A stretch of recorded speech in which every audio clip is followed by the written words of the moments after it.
লন্ডনে চিকিৎসাধীন BNP chairperson ও সাবেক প্রধানমন্ত্রী খালেদা জিয়ার স্বাস্থ্যের বিভিন্ন পরীক্ষা সম্পন্ন হয়েছে।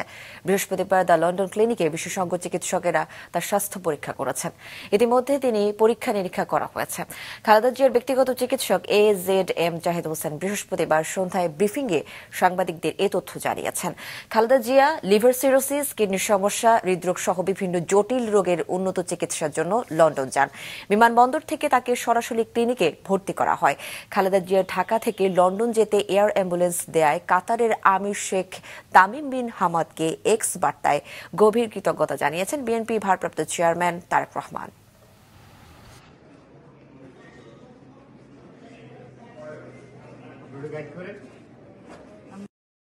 লন্ডন ক্লিনিকে গতকালকে 10:30-11টার দিকে ভর্তি হয়েছেন প্রফেসর জন প্যাট্রিক কেনেডির অধীন।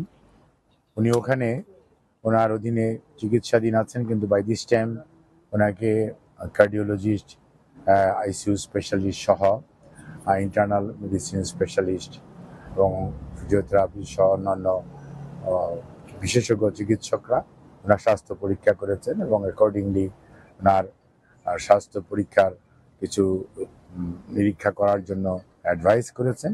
সে অনুযায়ী কিছু পরীক্ষা নিরীক্ষা শুরু করেওছে এবং আমরা আশা করছি হয়তো কালকে পরশুর মধ্যেই ওনাদের পরীক্ষা নিরীক্ষার পর্ব যেটি আছে সেটি ইনশাল্লাহ সমাপ্ত হবে। তারপরেও যেহেতু উইকেন্ড গেল, লং উইকেন্ড গেল, অনেকেই এখনো বেশ কয়েকজন কনসালটেন্ট এখনো অন লিভ আছে, কাজে ওনারাও আসবেন, ওনাকে দেখবেন, দেখে পরবর্তীতে ওনার স্বাস্থ্যের পরবর্তী চিকিৎসা পদ্ধতি কি ধরনের হবে সে ব্যাপারে ওনারা সিদ্ধান্ত জানাবেন। প্রথম হচ্ছে যে জায়মা এবং তার ডক্টর জুবাইদা উনারা গত রাত্রে 12টা পর্যন্ত ছিলেন, তো 1টা পর্যন্ত ছিলেন, তো অবভিয়াসলি বুঝতেই পারতেছেন।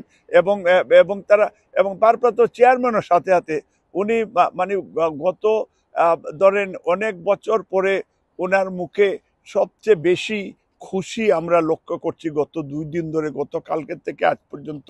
মানে মনে হচ্ছে যে ওনার চেহারা চেঞ্জ হয়ে গেছে এটা আনন্দে, কারণ মাকে কাছে পেলে যা হয়।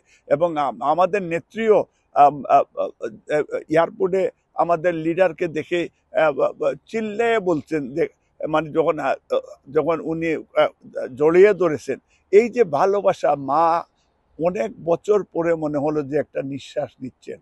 এবং আমাদের চেয়ারম্যান সাহেব খুবই মানে আনন্দময় পরিস্থিতি আমরা লক্ষ্য করেছি। এবং এখানে তো আমরা ধরেন আজকে 2 দিন ধরে ওনার সাথে আমরা আছি এবং আমরা এটা লক্ষ্য করছি যে অনেকটা মানে খুশি মনে হচ্ছে যে ঈদ আমাদের সবার ঘরে ঘরে খাওয়া দাওয়া আসতেছে এবং এই ঘরোয়া পরিবেশে খাওয়া দাওয়া ওই খাচ্ছেন উনি, এবং খুব আমেজ করে খাচ্ছেন। আমরা যেটা ফিল করতেছি, আমরা যেটা দেখতেছি, প্রত্যেক দিনই ব্রেকফাস্ট থেকে ধরে রাত্রে সব খাওয়াই যতটুকুই খান কিন্তু বাসা থেকেই আসতেছে রেডি হয়ে।